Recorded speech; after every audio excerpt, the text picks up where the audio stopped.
کل زمانے پر مسلم بادشاہت آپ کی۔ الحمد لله نحمده ونستعينه ونستغفره ونؤمن به ونتوكل عليه ونعوذ بالله من شرور أنفسنا ومن سيئات أعمالنا من يهده الله فلا مضل له ومن يضلل فلا هادي له ونشهد أن لا إله إلا الله وحده لا شريك له ونشهد أن سيدنا وسندنا وحبيبنا وشفيعنا ومولانا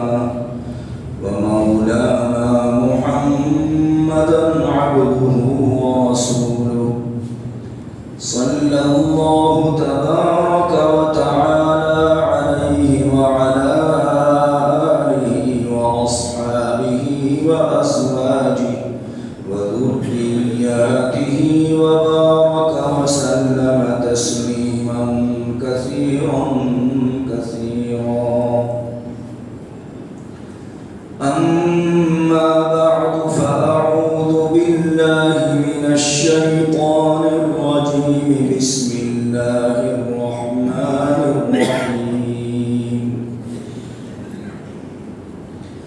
ويقولون آمنا بالله وبالرسول وأطعنا ثم يتولى فريق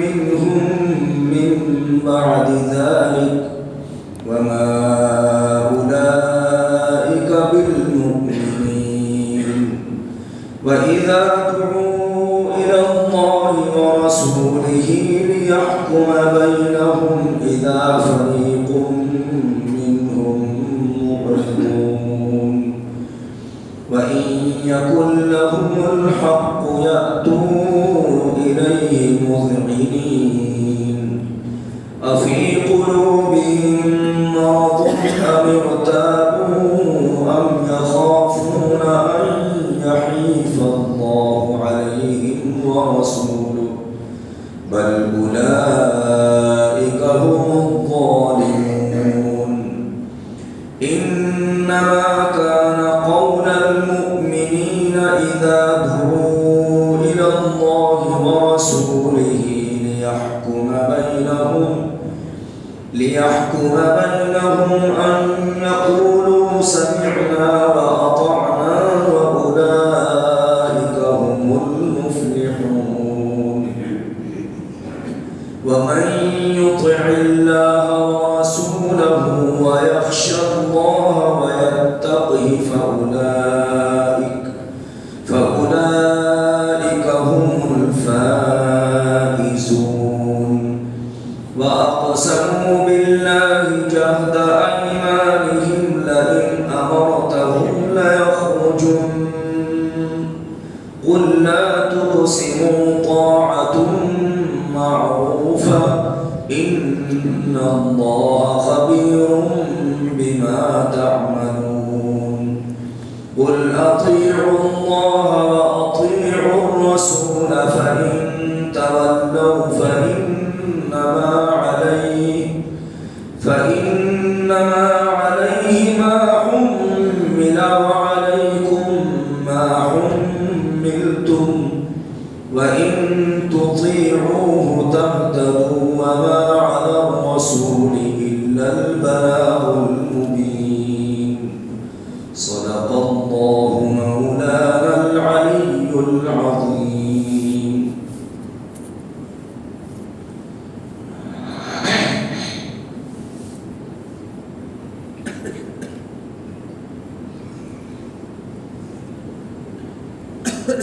ان آیتوں میں اللہ تبارک و تعالی نے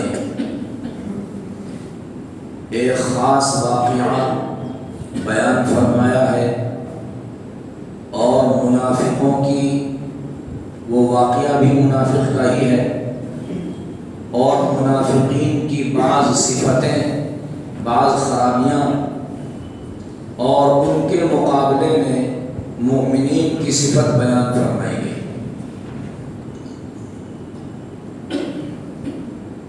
واقعہ یہ پیش آیا کہ ایک یہودی تھا، اس کا نام تھا بشر، منافق تھا، یہودی نہیں۔ ایک منافق تھا جس کا نام بشر تھا، اس کا ایک یہودی سے جھگڑا ہوا ہے زمین کے معاملے میں۔ منافق ناحق پر تھا، یہودی حق پر تھا۔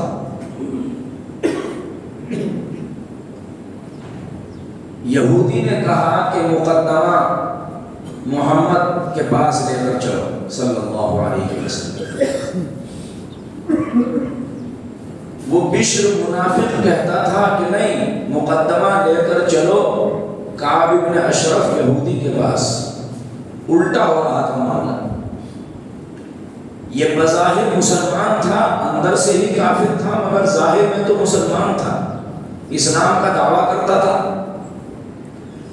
تو جب یہ بظاہر مسلمان تھا اور اسلام کا دعویٰ کرتا تھا تو اس کو محمد صلی اللہ علیہ وسلم کے پاس مقدمہ لے کر جانا چاہیے تھا، اور یہودی اس کو مقدمہ لے کر جانا چاہیے تھا کعب بن اشرف کے پاس، کیونکہ وہ یہودی تھا۔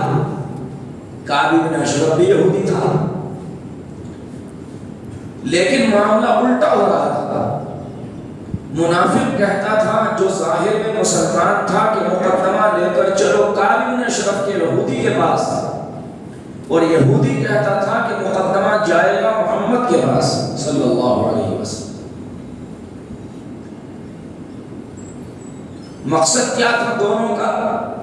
دونوں کا مقصد یہ تھا، یہودی کا مقصد تو یہ تھا کہ میں حق پر ہوں، محمد فیصلہ صحیح کرے۔ وہاں تو غلط فیصلے کا نام ہی نہیں ہے، سبھی جانتے تھے کہ وہاں غلط فیصلہ نہیں ہو سکتا۔ اس لیے میں جب حق پر ہوں، زمین میری ہے، یہ باطل پر ہے، تو اس کے حق میں یہ ٹھیک ہے مسلمان ہے، پھر بھی اس کے حق میں فیصلہ نہیں ہوگا۔ کاندھلا میں ایک جھگڑا ہو گیا۔ کاندھلا سب جانتے ہیں آپ حضرات، فضائل اعمال کی برکت سے کاندھلا میں ایک جھگڑا ہو گیا، تو غیر مسلم اور مسلمانوں کا ایک زمین کے معاملے میں، تو انگریز کے پاس مقدمہ گیا۔ غیر مسلم حق پر تھے، مسلمان ناحق پر تھے۔ مسلمان غلط دعویٰ کرتے تھے، تو غیر مسلموں نے انگریز حاکم سے کہا کہ جناب انہی کے آدمی سے فیصلہ کروا لو۔ اور وہ کون ہے؟ حضرت مولانا الیاس صاحب رحمۃ اللہ علیہ کے والد محترم حضرت مولانا محمد اسماعیل صاحب، کہ ان سے کروا لو فیصلہ۔ یا ان کے دادا کا واقعہ ہے یا ان کے والد صاحب کا، یہ ذہن میں نہیں ہے۔ حضرت مفتی مظفر حسین صاحب کاندھلوی رحمۃ اللہ علیہ بڑے اللہ کے ولی تھے۔ بیان کیا گیا ہے کہ کبھی زندگی میں کبھی ان کے پیٹ نے حرام تو حرام ایسا لقمہ بھی قبول نہیں کیا کہ جس میں حرام کا شبہ بھی ہوا۔ ایسا لقمہ بھی پیٹ نے کبھی قبول نہیں کیا، اگر کبھی چلا گیا تو فوراً طے ہو گیا۔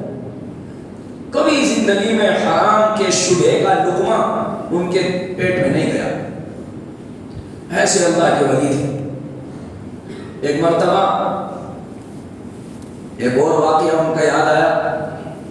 ایک مرتبہ سفر کے لیے جا رہے تھے تو کسی سے ایک سواری کرائے پر لی، غالباً اونٹ لیا کرائے پر، اونٹ لیا یا گھوڑا لیا، تو اس سواری والے سے جس سے اونٹ کرائے پر لیا یا گھوڑا کرائے پر لیا، اس کو بتلا دیا کہ میں سوار ہو کے جاؤں گا اور فلاں فلاں سامان ہے، وہ سامان بھی بتلا دیا کہ یہ سامان دہلی جا رہے تھے۔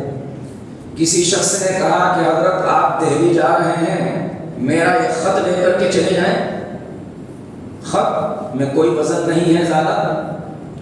فرمایا کہ بھائی میں سواری والے کو وزن بھی بتلا چکا ہوں کہ یہ وزن ہے جو اس کے اوپر میں لے کر جاؤں گا، یہ خط اس سے زائد ہے، میں نہیں لے جا سکتا، یہ وعدے کے خلاف ہو جائے گا۔ میں نے اس سے جو وعدہ کیا ہے سامان دکھلا دیا کہ یہ سامان لے کے جاؤں گا، تو اب خط اس میں زائد ہو جائے گا تو میں جھوٹا ہو جاؤں گا اور وعدہ خلافی ہو جائے گی، اس لیے میں خط آپ کا نہیں لے جا سکتا، منع فرما۔ نہایت اعلیٰ درجے کے متقی پرہیزگار، تو ان کا واقعہ ہے یا حضرت مولانا اسماعیل صاحب رحمہ اللہ ان کے والد کا، حضرت مولانا الیاس صاحب کے والد یا دادا کا، کہ ان لوگوں نے کہا کہ ان سے فیصلہ کروا، وہ جو کہیں گے ہم اسی کے مطابق عمل کریں گے، اگر انہوں نے ہماری زمین بتا دی تو ہماری ہوگی اور ان کی بتا دی تو ہم چھوڑ دیں، انہی کی ہو جائے گی۔ تو انگریز نے ان کو بلوایا، انہوں نے کہا کہ میں نے تو قسم کھا رکھی ہے زندگی میں کبھی انگریز کی صورت نہیں دیکھوں گا، تو میں کیسے گواہی دے دوں، مجھے اس کی صورت دیکھنی پڑے گی۔ تو بلانے والوں نے انگریز حاکم سے جا کے کہہ دیا کہ وہ تو یوں کہتے ہیں کہ میں نے قسم کھا رکھی ہے کبھی زندگی میں انگریز کی شکل نہیں دیکھوں گا، تو میں تو انگریز کی شکل نہیں دیکھ سکتا۔ انہوں نے کہا کہ ٹھیک ہے، ان کو بلا کر کے لاؤ اور ان سے کہو کہ جب ہماری کوٹھری کے قریب آئیں تو پشت پھرا کر اندر آ جائیں، دوسری طرف کو منہ کر کے کھڑے ہو کر کے اور گواہی دے دیں اور چلے جائیں، ہماری شکل نہ دیکھیں۔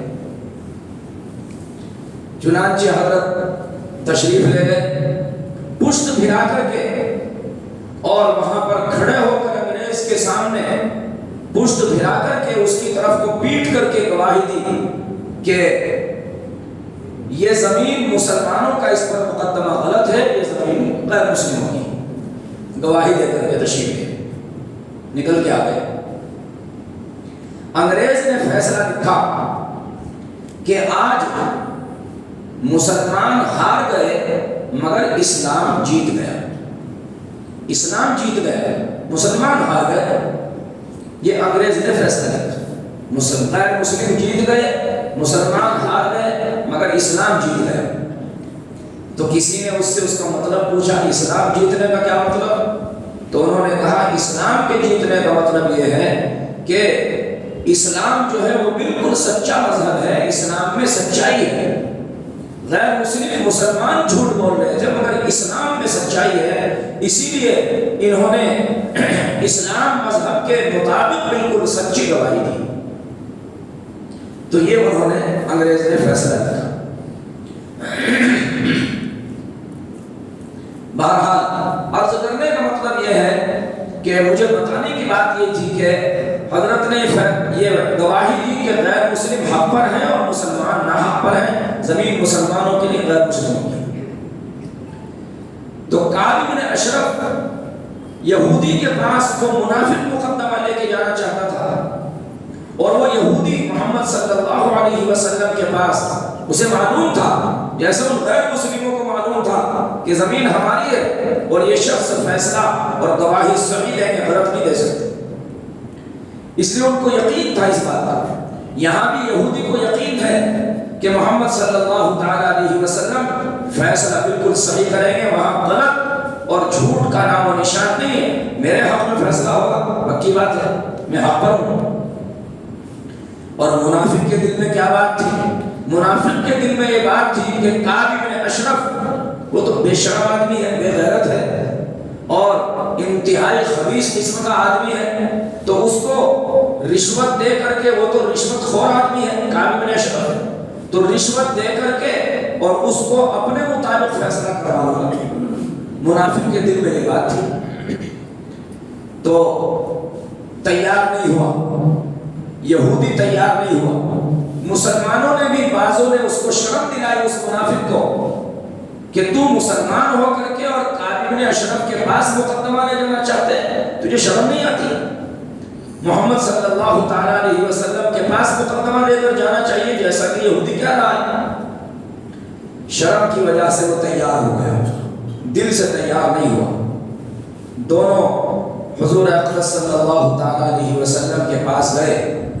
نبی کریم علیہ السلام نے توقع کے اس یہودی کی امید کے مطابق جب دونوں کی بات سنی تو حق پر یہودی تھا، یہودی کے حق میں فیصلہ کر دیا۔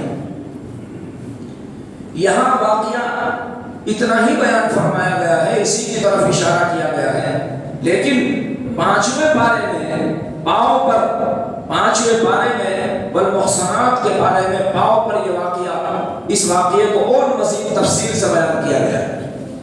وہ تفصیلی واقعہ یہ ہے کہ باہر آنے کے بعد وہ بشر منافق کہنے لگا کہ چلو اس کا فیصلہ عمر رضی اللہ تعالیٰ عنہ کے پاس لے کر چلے۔ اس کا مقصد یہ تھا کہنے کا کہ عمر جو ہے وہ کافروں کے مقابلے میں بڑے سخت ہیں اور میں تو مسلمان ہوں بظاہر ہی صحیح، اور یہ یہودی ہے اور عمر کافروں کے مقابلے میں بہت سخت ہیں، اس وجہ سے چلو ان کے پاس لے کے چلیں گے، ہو سکتا ہے ان کے یہاں کچھ بات بن جائے۔ چنانچہ وہ یہودی تو حق پر تھا، اسے کوئی ڈر نہیں ہوا، اس نے کہا چلو عمر کے پاس چلو۔ حضرت عمر رضی اللہ تعالیٰ عنہ کے پاس چلے گئے۔ حضرت عمر فاروق رضی اللہ تعالیٰ عنہ کے سامنے دونوں نے اپنی بات رکھی۔ یہودی نے بھی چرب زبانی سے اپنی بڑے ملمع سازی کے انداز میں اس نے بھی اپنی بات رکھی۔ حضرت عمر فاروق رضی اللہ تعالیٰ ہو سکتا ہے کہیں کتاب میں نہیں ہے لیکن ممکن ہے کچھ رجحان اس کی چرب زبانی کی وجہ سے اس کی طرف ہو گیا ہو، ایسا کتابوں میں کہیں ہے نہیں۔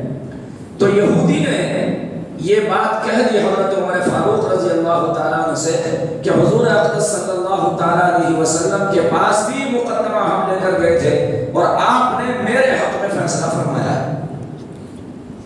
حضرت عمر رضی اللہ تعالیٰ عنہ چونک گئے، اچھا پھر میرے پاس لانے کی وجہ، میرے پاس کیوں لے کر کے آئے؟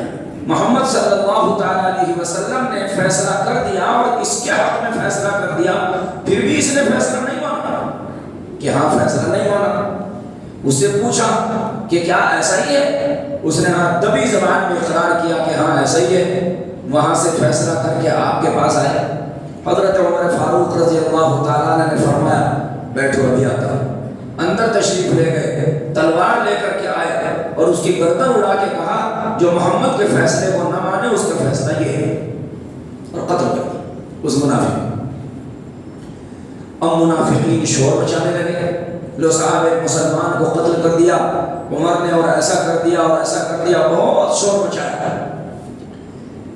لیکن نبی کریم علیہ السلام کے پاس آیت نازل ہو چکی تھی، قرآن کریم کی 5ویں پارے میں وہ آیت ہے جس میں اللہ تبارک و تعالیٰ نے حضرت عمر فاروق رضی اللہ تعالیٰ عنہ کے فیصلے کی تائید فرمائی اور یہ فرمایا کہ عمر نے فیصلہ صحیح کیا ہے، محمد کے فیصلے کو جو نہ مانے اس کا فیصلہ یہی ہے۔ وہ مسلمان کہاں رہا، وہ تو کافر ہو گئے، اس لیے ایسے شخص کو جو مرتد ہو جائے، مرتد کا مطلب یہ ہے کہ پہلے مسلمان تھا پھر کافر بن جائے، اس کی سزا تو قتل ہی ہے، اس لیے عمر نے جو فیصلہ کیا وہ فیصلہ صحیح کیا۔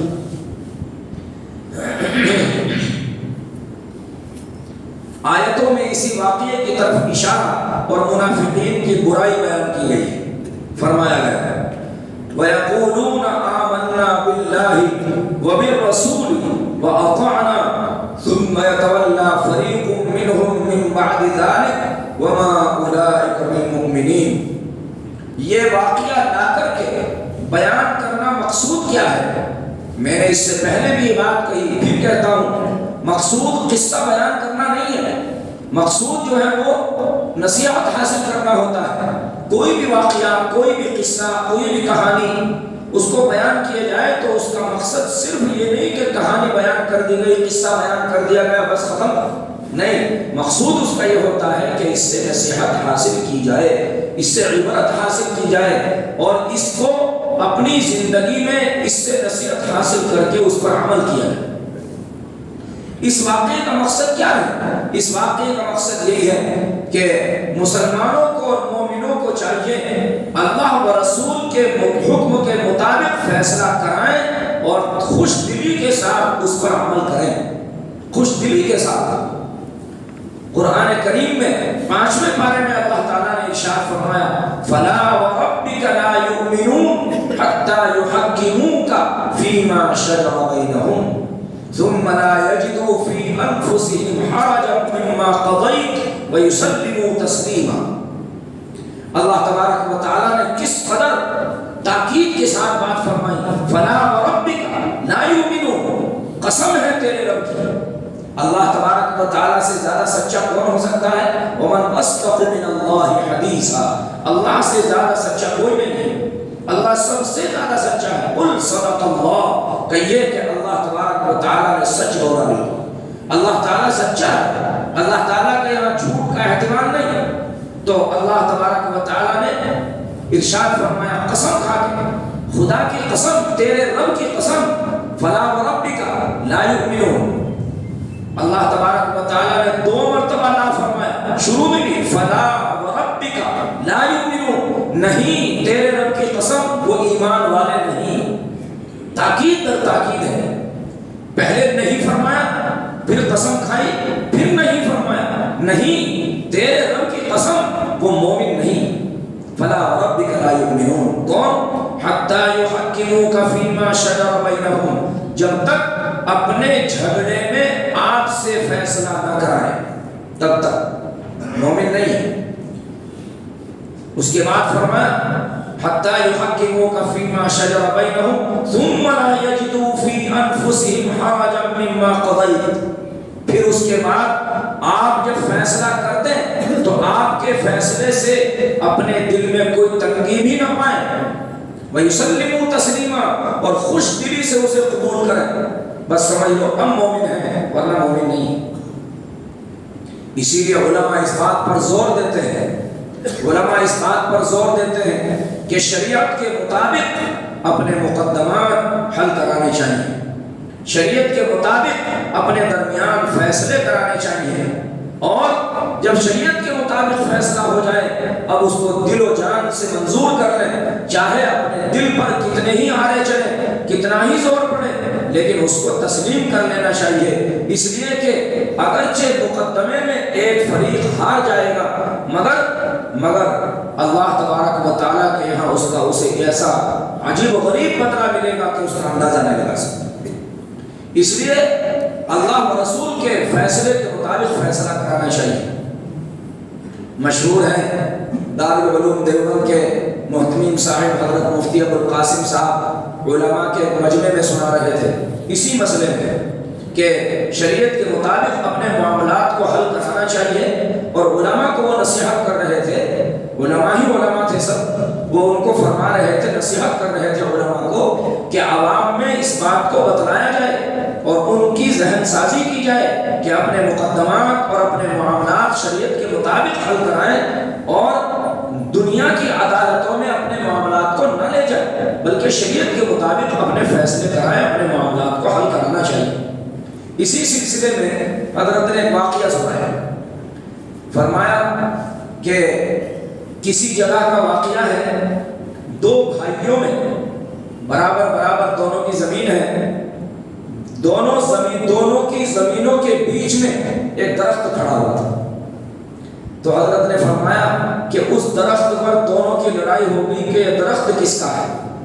ایک بھائی کہتا تھا میرا ہے، دوسرا بھائی کہتا تھا میرا ہے، دونوں میں مقدمہ بازی ہو گئی، عدالت میں مقدمہ چلا گیا، لمبے زمانے تک مقدمہ چلتا رہا، وکیلوں کی فیس اور ججوں کو رشوت اور فنا۔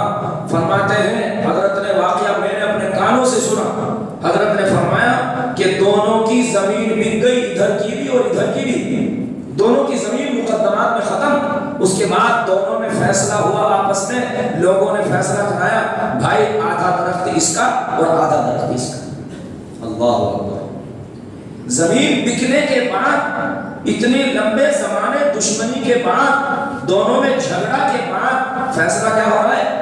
آدھا درخت ایک بھائی کا، آدھا درخت ایک بھائی کا۔ یہ فیصلہ تو شروع نہیں کر لیتے ہیں، کہ آدھا درخت میرا آدھا درخت آپ کا؟ شروع میں فیصلہ کر لیتے ہیں. زمینیں بکنے کے بعد دشمنیوں کے بعد فیصلہ ہو رہا ہے بھائی دونوں بھائی آدھا آدھا درخت بانٹ لو تقسیم کر. تو حضرت فرماتے ہیں کہ یہ انجام ہوتا ہے دنیا کی عدالتوں میں. لمبے زمانے تک مقدمات چلتے ہیں اور زمینوں کے مقدمات خاص طور سے 100 سال تک چلتے ہیں پھر بھی حل نہیں ہوتے. اپیل در اپیل ہوتی رہتی ہے. مگر زمینوں کے مقدمات فوجداری کے جو مقدمات ہوتے ہیں فوجداری کے مقدمات تو جلدی حل ہو جاتے ہیں مگر دیوانی کے جو مقدمات ہوتے ہیں زمینوں وغیرہ کے یہ دیوانی کے مقدمات جلدی سے حل نہیں ہوا کرتے. اپیل پر اپیل ہوتی رہتی ہے فائل دبوا دی جاتی ہے اور 100 سال سے زیادہ مقدمہ چلتے ہوئے ہو جاتے ہیں دیوانی کے مقدمات مگر معاملات حل نہیں ہوتے پھر بھی حل نہیں ہوتے. فرمایا گیا وَيَقُولُونَ اور یہ لوگ کہتے ہیں کہ ہم ایمان لائے اللہ پر اور رسول پر وَأَطَعْنَا اور ہم نے اطاعت کر لی. ثُمَّ يَتَوَلَّى فَرِيقٌ مِّنْهُم مِّن بَعْدِ ذَلِكَ پھر ان میں سے ایک فریق اس کے بعد اعراض کرتا ہے منہ موڑ لیتا ہے. وہ اطاعت نہیں کرتا زبان سے تو کہتا ہے کہ ہم ایمان لے آئے اور ہم نے اطاعت کر لی مگر جب معاملہ کوئی آ کے پڑتا ہے تو منہ موڑ لیتا ہے اعراض کر لیتا ہے. وَمَا أُولَٰئِكَ بِالْمُؤْمِنِينَ اور یہ لوگ حقیقت میں مومن نہیں. بس نصیحت یہی ہے کہ ایسے مت بنو کہ زبان سے تو کہو ہم مومن ہیں. مومن کا مطلب ہوتا ہے سر افگندن سر تسلیم خم کر دینا. یہ ہے اسلام کا مطلب یہ ہے ایمان کا مطلب کہ انسان اپنے سر کو آمنا صدقنا جیسا اللہ و رسول کا حکم ہمارا سر اس کے آگے جھکا ہوا ہے. فرمائے یہ ہونی چاہیے مومن کی صفت. یہ نہیں کہ زبان سے تو کہیں ہم مومن ہیں اور عمل ہمارا ایسا ہو کہ جب کوئی فیصلہ ہماری مرضی کے خلاف ہو جائے تو ہم منہ موڑ کے چلتے ہیں کہ صاحب اس فیصلے کو میں نہیں مانتا. فرمائے یہ نہیں ہونا چاہیے. ایمان والوں کی صفت یہ نہیں یہ منافقوں کی صفت ہے. وَإِذَا دُعُوا إِلَى اللَّهِ وَرَسُولِهِ لِيَحْكُمَ بَيْنَهُمْ إِذَا فَرِيقٌ مِّنْهُم مُّعْرِضُونَ اور جب ان کو بلایا جائے اللہ اور اس کے رسول کی طرف تاکہ ان کے درمیان وہ فیصلہ کر دے اللہ و رسول فیصلہ کر دے اذا فریق منہم معرضون تو اچانک ان میں سے ایک فریق منہ موڑ لیتا ہے اعراض کر لیتا ہے. وَإِن يَكُن لَهُمُ الْحَقُّ يَأْتُوا إِلَيْهِ مُذْعِنِينَ اور اگر ان کا کچھ حق ہو اگر ان کا کچھ حق نکلتا ہو یا تو الیہ مذعنین تو پھر اس کی طرف قبول کرتے ہوئے چلے آتے ہیں. پہلے تو دکھا کہ ہمارا حق نہیں ہے ہمارے خلاف فیصلہ ہوا تو منہ موڑ کر چل دیا لیکن اگر کوئی حق اپنا ثابت ہوا تو پھر اس کو قبول کرنے کے لیے پھر اپنا جو ہے ادھر کو چلا آئے. تو مقصود اپنی مرضی کے مطابق فیصلہ کرانا ہوا مقصود اللہ و رسول کا فیصلہ ماننا کہاں ہوا. أَفِي قُلُوبِهِمْ مَرَضٌ أَمِ ارْتَابُوا أَمْ يَخَافُونَ أَنْ يَحِيفَ اللَّهُ عَلَيْهِمْ وَرَسُولُهُ بَلْ أُولَٰئِكَ هُمُ الظَّالِمُونَ. اللہ تبارک و تعالیٰ نے اس فیصلے کو نہ ماننے کی کئی وجہ بیان فرمائی کہ کیا یہ وجہ ہو سکتی ہے یا یہ وجہ ہو سکتی ہے یا یہ وجہ ہو سکتی ہے. فرمایا نہیں ان میں سے کوئی بھی وجہ نہیں. اصل وجہ یہ ہے کہ وہ تھا ناحق پر اسے یقین تھا میرے خلاف فیصلہ ہوگا وہ ظالم تھا اس وجہ سے وہ محمد کے پاس مقدمہ لانا نہیں چاہتا تھا صلی اللہ علیہ وسلم بلکہ مقدمہ دوسرے کے پاس لے جانا چاہتا تھا کیونکہ اسے معلوم تھا کہ میں ظالم ہوں میں ناحق پر ہوں. یہ ہے اصل وجہ. اصل وجہ یہ ماننے کے جو اور سبب ہو سکتے ہیں وہ سبب نہیں. افی قلوبہم مرض کیا وہ فیصلہ جو دل میں یہ بات ہے کہ مجھے فیصلہ نہیں ماننا تو کیا اس کی جو فیصلہ اس نے نہیں مانا محمد صلی اللہ تعالیٰ علیہ وسلم کا کیا یہ وجہ ہے کہ ان کے دلوں میں شک کا اور نفاق کا روگ ہے منافق ہے وہ کیا اس روگ کی وجہ سے امیر تابو یا وہ دھوکے میں پڑے ہوئے ہیں ام یخافون ان یحیف اللہ علیہم ورسولہ یا وہ ڈرتے ہیں کہ بے انصافی کرے گا ان پر اللہ اور اس کا رسول. فرمایا نہیں، ان میں سے کوئی بات نہیں، بل اولئک هم الظالمون، بلکہ اصل بات یہ ہے کہ وہ ہیں بے انصاف، وہ ہے ظالم، وہ ہے ناحق پر، اس وجہ سے یقین ہے کہ ہمارا خلاف فیصلہ ہوگا، اس لیے مقدمہ وہاں لے جانا نہیں چاہتے۔ انما كان قول المؤمنين اذا دعوا الى الله ورسوله ليحكم بينهم ان يقولوا سمعنا واطعنا واولئك هم المفلحون۔ اب یہاں پر مومنین کی صفت بیان فرمائی گئی، فرمایا گیا مومنین کی صفت تو یہ ہونی چاہیے کہ جب ان کو اللہ و رسول کی طرف بلایا جائے تو کہیں فوراً اطاع، سمعنا واطعنا، ہم نے سن لیا اور ہم نے مان لیا، ہم نے اطاعت کر لی۔ منہ موڑ کر چلنا، چاہے وہ ناحق پر ہو، چاہے ہمارے خلاف فیصلہ ہو جائے، کوئی بات نہیں، ہو جائے، اللہ و رسول کا فیصلہ ہے، ہمیں سر تسلیم خم ہے، ہم اس کے سامنے اپنا سر جھکاتے ہیں، چاہے ہمارا خلاف فیصلہ ہو جائے، کوئی اس بات کی پرواہ نہیں۔ فرمایا یہ ہے مومنین کی صفات، اللہ تعالیٰ نے خود ارشاد فرمایا انما کان قول المؤمنین، ایمان والوں کی بات تو اصل یہی ہے کہ جب ان کو بلایا جائے اللہ اور اس کے رسول کی طرف، لیحکم بینہم، تاکہ وہ ان کے درمیان فیصلہ کر دے، ان یقولوا، تو ان کی صفت یہ ہے اصل کہ وہ کہیں کہ ہم نے سن لیا اور ہم نے حکم مان لیا، وَأُولَٰئِكَ هُمُ الْمُفْلِحُونَ۔ اللہ تعالیٰ فرماتا ہے یہ ہے اصل کامیاب، کامیابی ان کے قدم چومتی ہے ایسے لوگوں کے، چاہے وہ ناحق پر تھا لیکن فیصلہ جو مان لیا، اللہ و رسول کا فیصلہ مان لیا، اسے ہمارا خلاف فیصلہ ہو گیا، اس نے مان لیا، بس کامیابی اس کے قدم چومے گی۔ وَمَن يُطِعِ اللَّهَ وَرَسُولَهُ وَيَخْشَ اللَّهَ وَيَتَّقِ فَأُولَٰئِكَ هُمُ الْفَائِزُونَ۔ اور جو کوئی اطاعت کرے اللہ اور اس کے رسول کی اور اللہ تعالیٰ سے ڈرتا ہو اور پرہیزگاری اختیار کرتا ہو تو یہی لوگ ہیں مراد کو پہنچنے والے۔ یہاں پر 3 باتیں فرمائی گئی بلکہ 4 باتیں ہیں۔ وَمَن يُطِعِ اللَّهَ وَرَسُولَهُ وَيَخْشَ اللَّهَ وَيَتَّقِهِ فَأُولَٰئِكَ هُمُ الْفَائِزُونَ۔ اللہ کی اطاعت، رسول کی اطاعت، خشیت، اللہ تعالیٰ کا خوف اور تقوی، پرہیزگاری، یہ 4 چیزیں پیدا ہو جائیں تو وہ لوگ ہیں مراد کو پہنچنے والے۔ یہاں پر علامہ قرطبی رحمۃ اللہ علیہ نے اپنی تفسیر میں ایک واقعہ لکھا ہے کہ حضرت عمر فاروق رضی اللہ تعالیٰ ایک مرتبہ مسجد نبوی میں تھے، کوئی کام کر رہے تھے اور کھڑے تھے آپ کے برابر میں ایک رومی دیہاتی آ کر کے کھڑا ہوا اور اس نے کلمہ پڑھا حضرت عمر فاروق رضی اللہ تعالیٰ عنہ کے برابر میں کھڑے ہو کر، اشہد ان لا الہ الا اللہ و اشہد ان محمد رسول اللہ۔ حضرت عمر فاروق رضی اللہ تعالیٰ عنہ نے اس سے ملاقات کی اور اس سے پوچھا کیا معاملہ ہے؟ اس نے کہا کہ میں ایمان لاتا ہوں، اللہ پر، اس کے رسول پر میں ایمان لاتا ہوں۔ حضرت عمر فاروق رضی اللہ تعالیٰ نے فرمایا کیا اس کی کوئی خاص وجہ ہے؟ تو اس نے کہا کہ ہاں اس کی خاص وجہ ہے، وجہ یہ ہے کہ میں نے بہت ساری کتابیں پڑھی ہیں، انجیل بھی پڑھی ہے، زبور بھی پڑھی ہے، توریت بھی پڑھی ہے، پچھلی آسمانی اور دیگر کتابیں بھی پڑھی ہیں۔ آسمانی کتابیں صرف 4 تو ہے نہیں، آسمانی کتابیں اور بھی بہت ساری ہیں، چھوٹی چھوٹی کتابیں اور بھی ہیں، لیکن 4 کتابیں ان میں بڑی ہیں۔ تو اس نے کہا کہ میں نے سب کتابیں تقریباً جو مجھے دستیاب ہوئی میں نے سب پڑھی ہیں، لیکن میں نے ایک مرتبہ میں قید میں تھا، ایک مسلمان قیدی نے قرآن کریم کی یہ آیت پڑھی، وَمَن يُطِعِ اللَّهَ وَرَسُولَهُ وَيَخْشَ اللَّهَ وَيَتَّقِهِ فَأُولَٰئِكَ هُمُ الْفَائِزُونَ۔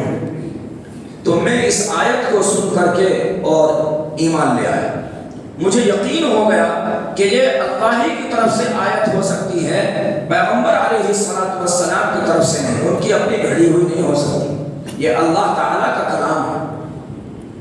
کیسے یقین ہو گیا؟ اللہ تبارک و تعالیٰ جب کسی کو ہدایت دے تو کون روک سکتا ہے؟ اللہ تبارک و تعالیٰ جب ہدایت پر میں نے بار بار یہ بات کہا کرتا ہوں، اللہ جس کو ہدایت دے اسے کوئی گمراہ نہیں کر سکتا۔ فضیل بن عیاض رحمۃ اللہ علیہ بہت بڑے ڈاکو ہوئے ہیں، بڑے ڈاکو تھے۔ ایک مرتبہ کسی معاملے میں وہ ڈھول بھی بجایا کرتے تھے، تو ایک مرتبہ ڈھول بجایا تو اس میں سے وہ بجتا نہیں، ڈھول بالکل صحیح سالم ہے لیکن نہیں بج رہا ہے۔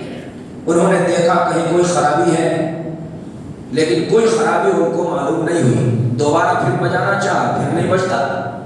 پھر انہوں نے دیکھا کوئی خرابی ہے کیا، تو خرابی کچھ نہیں، لیکن تیسری مرتبہ جب بجانے کا ارادہ کیا تو اس میں سے بجائے اس کی ڈھم ڈھم کی آواز کے قرآن کریم کی آیت کی آواز آتی ہے، أَلَمْ يَأْنِ لِلَّذِينَ آمَنُوا أَن تَخْشَعَ قُلُوبُهُمْ لِذِكْرِ اللَّهِ وَمَا نَزَلَ مِنَ الْحَقِّ۔ کیا ایمان والوں کے لیے ابھی وہ وقت نہیں آیا کہ ان کے دل اللہ کے ذکر سے اور اللہ نے جو قرآن پاک نازل کیا ہے اس کی وجہ سے ان کے دل ڈر جائے؟ ابھی وقت نہیں آیا۔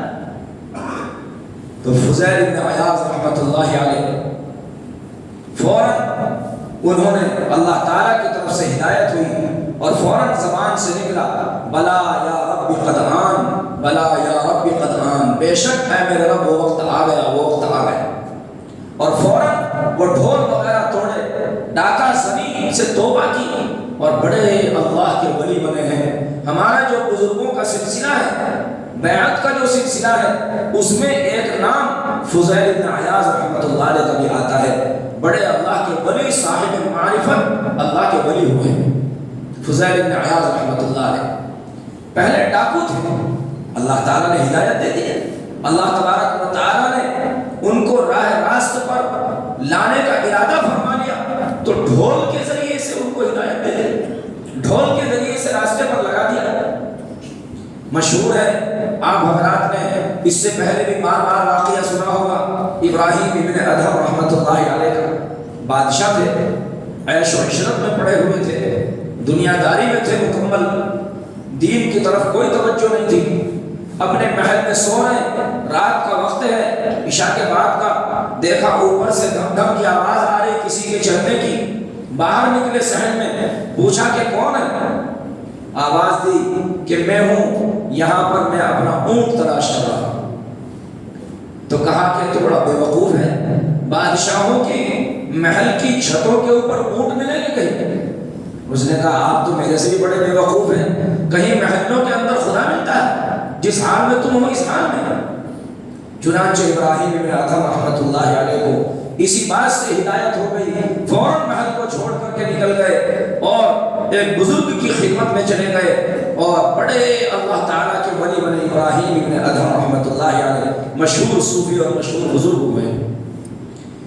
اس طرح کا واقعہ ایک نہیں ہے، ہزاروں واقعات ہیں، بے شمار واقعات ہیں۔ شیخ فرید الدین عطار رحمۃ اللہ علیہ اپنی دکان پر بیٹھے ہیں اور پنساری تھے، دوائیوں کی دکان تھی اور اس میں شیشیاں اور ڈبے دوائیوں کے، پوری دکان میں یہی تھا۔ تو وہ شخص آیا، پھٹا پرانا سا لباس، ایسے ہی ایک عام سے آدمی، اور کندھے پر ایک چادر رکھ رکھی ہے، اور آ کر دکان میں جھانکنے لگے ادھر ادھر۔ شیخ فرید الدین عطار رحمۃ اللہ علیہ نے ڈانٹ کر کے پوچھا کیا دیکھ رہا ہے میری دکان میں؟ کہا کہ میں دیکھ رہا ہوں کہ جب تمہاری موت آئی تھی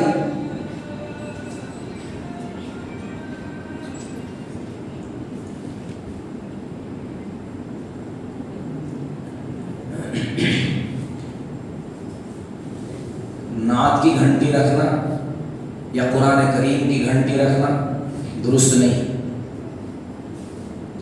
درست نہیں، یا ذکر اللہ کی گھنٹی رکھنا۔ وجہ کیا ہے؟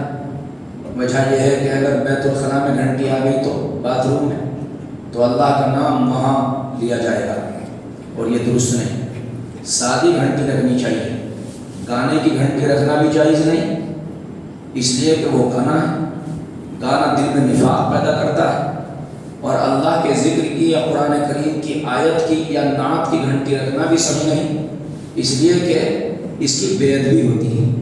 بعض مرتبہ قرآن کریم کی گھنٹی ہوتی ہے یا دعاؤں کی گھنٹی ہوتی ہیں جو حدیث شریف میں دعائیں آئی ہیں ان کی گھنٹیاں ہوتی ہیں، تو اب ہم موبائل ہم نے دیکھا اور بیچ میں بٹن دبا کے سننے لگے، پتہ چلا قرآن کریم کی آیت ہی کٹ گئی، بیچ میں ہم نے سننا شروع کر دیا، تو یہ تو قرآن کریم کی بے ادبی ہے۔ حدیث شریف کے بیچ میں ہی ہم نے بٹن دبا کے سننا شروع کر دیا، تو یہ حدیث شریف میں جو دعائیں ہیں اس کی بے ادبی ہے۔ تو یہ تو بے ادبی ہے کہ ہم قرآن کریم کی آیت کے بیچ میں ہی کاٹ کر کے، آیت پوری نہیں ہوئی، ابھی آیت پوری نہیں ہوئی، ابھی تو ایک لفظ پڑھا جا رہا تھا، اس لفظ کے بیچ میں ہی ہم نے بٹن دبا کے فون سننا شروع کر دیا، یہ مستقل بے ادبی ہے۔ تو باتھ روم میں اگر گھنٹی آ جائے تو بھی بے ادبی، قرآن کریم کی آیت کے درمیان میں کاٹ کر ہم فون سننے لگے، یہ بھی بے ادبی ہے۔ اس لیے اس طرح کی گھنٹیاں نہیں رکھنی ہے، سادہ گھنٹی رکھنی چاہیے، نہ گانے کی گھنٹی رکھنی چاہیے اور نہ یہ گھنٹی رکھنی چاہیے۔ باقاعدہ میں نے شاید کئی سال پہلے، اس سے پہلے بھی یہ بات بیان کی تھی، پھر بیان کر دوں کہ اس پر یہ ایسا نہیں ہے گھنٹیاں کہ یوں ہی بس ایک عام سی گھنٹی ہم نے لگا دی، نہیں، باقاعدہ یہودیوں نے گھنٹیوں کو باقاعدہ ریسرچ کر کے ایک مستقل جماعت اس کام کے لیے بیٹھ کر گھنٹیاں ایجاد کرتی ہیں، گھنٹیاں ایجاد کرتی ہیں۔ اور وہ گھنٹیاں کیسی ہوتی ہیں؟ بظاہر تو وہ گھنٹی سی ہوتی ہیں ایسے ہی، لیکن ان میں جو ایک قسم کی آواز ہوتی ہے وہ ایک مستقل گانے کی آواز ہوتی ہے، جس کی وجہ سے دل میں نفاق پیدا ہوتا ہے۔ حدیث شریف میں ہے الغناء ينبت النفاق في القلب كما ينبت الماء الزرع، جیسے پانی کھیتی کو اگاتا ہے، گانا دل میں نفاق کو اگاتا ہے، نفاق پیدا کرتا ہے۔ اس لیے اس طرح کی گھنٹیاں موبائل میں نہیں ہونی چاہیے، یہ موبائل بھی بس فتنہ ہی فتنہ ہے، اگر کچھ اور نہ صحیح تو گھنٹی کے ذریعے صحیح آدمی گناہ کما رہا ہے۔ اس لیے سادہ گھنٹی موبائل کے اندر رکھنی چاہیے۔ خیر، بات یاد آ گئی تو میں عرض کر رہا تھا کہ منافقوں کی صفت کہ اللہ تبارک و تعالیٰ جب کسی کو ہدایت دینا چاہے تو کوئی بھی ذریعہ بنا دیتا ہے۔ تو پوچھا کہ میری دکان میں کیوں جھانک رہا ہے؟ تو اس شخص نے کہا کہ میں اس لیے جھانک رہا ہوں، جب تمہاری موت آئے گی تو ان ڈبوں اور شیشیوں میں سے، بوتلوں میں سے تمہاری روح کیسے نکلے گی؟ تو شیخ فرید الدین عطار رحمۃ اللہ علیہ نے، اس وقت تک وہ شیخ نہیں بنے تھے، اللہ والے نہیں تھے، اور ایسے ہی آدمی تھے، شرابی کبابی قسم کے دوائیاں بیچتے تھے، عام سی زندگی تھی۔ انہوں نے کہا تمہاری کیسے نکلے گی؟ ڈانٹ کر کے کہا۔ انہوں نے دکان کے سامنے اپنی چادر کندھے سے اتاری، اپنے سر کے نیچے رکھی، وہیں لیٹ گئے اور یہ کہا کہ ہماری تو ایسے نکل جائے گی، اور نکل گئی، انتقال ہو گئے۔ شیخ فرید الدین عطار رحمۃ اللہ علیہ کے دل پر اثر ہوا اس بات کا، اور فوراً وہ دکان کو چھوڑا اور ایک شیخ کی خدمت میں، ایک اللہ والے کی خدمت میں پہنچے اور ان سے بیعت ہوئے اور ان سے اللہ تعالیٰ کا ذکر سیکھا، اور اس کے بعد شیخ فرید الدین عطار رحمۃ اللہ علیہ بنے۔ تو اللہ تبارک و تعالیٰ جب کسی کو صحیح راستے پر ڈالنا چاہے، گناہوں سے بچانا چاہے، نفاق سے بچانا چاہے، کفر سے بچانا چاہے، تو اللہ تبارک و تعالیٰ اس کو ہدایت دے دیتا ہے، اس کو کوئی نہیں روک سکتا۔ کسی چیز کو بھی اللہ تبارک و تعالیٰ سبب بنا دیتا ہے۔ تو اس شخص کو اس آیت کو ہی سبب بنا دیا۔ اس دہقانی نے کہا، رومی دہقانی نے، کہ میں نے مسلمان قیدی کی زبان سے یہ آیت سنی تو میں سمجھ گیا کہ یہ اللہ تبارک و تعالیٰ کا کلام ہے۔ وہ کیسے؟ اس نے کہا کہ اس طریقے پر وَمَن يُطِعِ اللَّهَ، جو آدمی اللہ کا کہنا مانے، اس کا تعلق ہے فرائض سے، وَرَسُولَهُ، اور اللہ کے رسول کا کہنا مانے، اس کا تعلق ہے سنتوں سے، وَيَخْشَى اللَّهَ، اور اللہ سے ڈرے، اس کا تعلق ہے پچھلی زندگی میں گناہوں سے، وَيَتَّقِي، اور اللہ تبارک اور پرہیزگاری اختیار کرے، اس کا تعلق ہے آئندہ کی زندگی سے۔ ظاہر ہے کہ جس نے ساری زندگی گھیر لی ہو، فرائض اور سنتوں کو گھیر لیا ہو، وہ کلام کسی بندے کا نہیں ہو سکتا، وہ اللہ ہی کا کلام ہے۔ میں سمجھ گیا، اس لیے میں ایمان لاتا ہوں، اشہد ان لا الہ الا اللہ و اشہد ان محمد عبدہ و رسولہ۔ فرمایا جو کوئی اللہ تعالیٰ کے حکم پر چلے اور اس کے رسول کے حکم پر اور اللہ تعالیٰ سے ڈرتا رہے اور آئندہ زندگی میں بھی پرہیزگاری اختیار کرے، سو ایسے ہی لوگ ہیں مراد کو پہنچنے والے۔ وَأَقْسَمُوا بِاللَّهِ جَهْدَ أَيْمَانِهِمْ۔ ابھی یہ دو آیتیں اسی تعلق سے ان کا ترجمہ باقی ہے، وقت جو ہے زیادہ ہو گیا ہے۔ انشاءاللہ تعالیٰ ان دونوں آیتوں کا ترجمہ اور مزید آگے ترجمہ اور مطلب تفسیر آگے بیان کی جائے گی۔ اللہ تبارک و تعالی ہم سب کو مومنین کی ہمارے اندر صفات پیدا فرمائے، منافقین کی صفات سے اللہ تعالی ہم سب کی حفاظت فرمائے۔ وآخر دعوانا الحمد للہ رب العالمین۔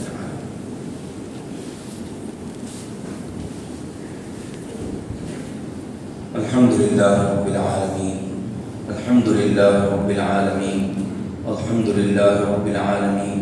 اللهم لك الحمد كما ينبغي لجلال وجهك وعظيم سلطانك، اللهم لك الحمد حمدا دائما مع دوامك، ولك الحمد حمدا خالدا مع خلودك، ولك الحمد حمدا لا منتهى له دون مشيئتك، ولك الحمد حمدا لا يريد قائله إلا رضاك۔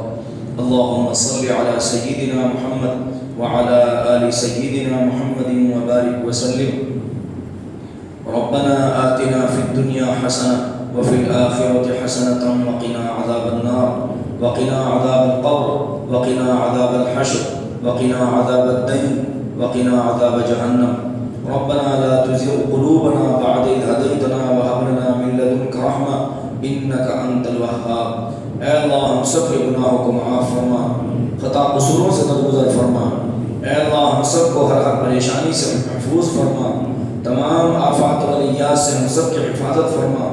اے الہ العالمین، اے اللہ ہم سب کی تمام جائز تمناؤں کو پورا فرما، ایک ایک سنت کو زندہ کرنے کی توفیق عطا فرما۔ زندگی میں تقویٰ اور خوف و خشیت اور اپنا ڈر ہمارے دلوں میں پیدا فرما۔ الہ العالمین گناہوں سے ہم سب کی حفاظت فرما۔ اے اللہ زندگی میں جو گناہ ہوئے اور ساری زندگی اللہ گناہوں میں گزری ہے یقیناً، اے الہ العالمین تو تمام گناہوں کو معاف فرما۔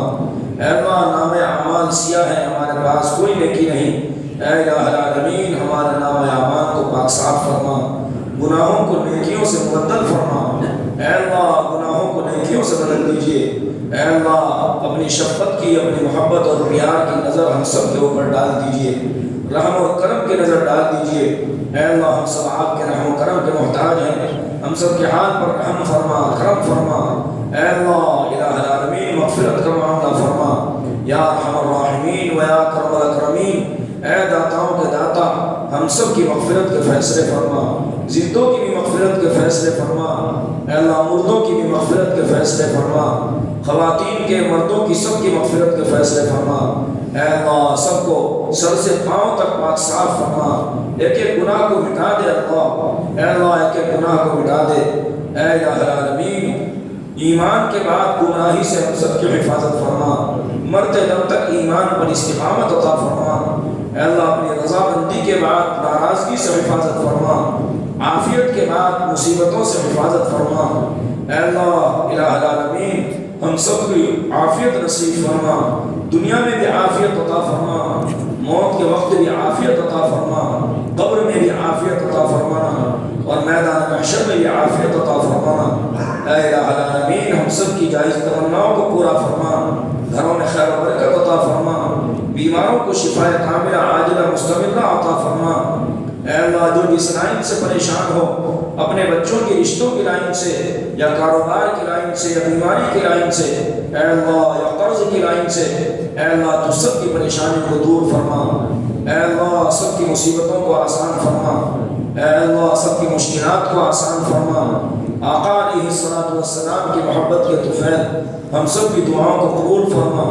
ربنا تقبل منا انک انت السمیع العلیم وتب علینا انک انت التواب الرحیم، وصلی اللہ تعالی وسلم علی خیر خلقہ محمد وعلی آلہ وصحبہ اجمعین۔ برحمتك يا ارحم الراحمين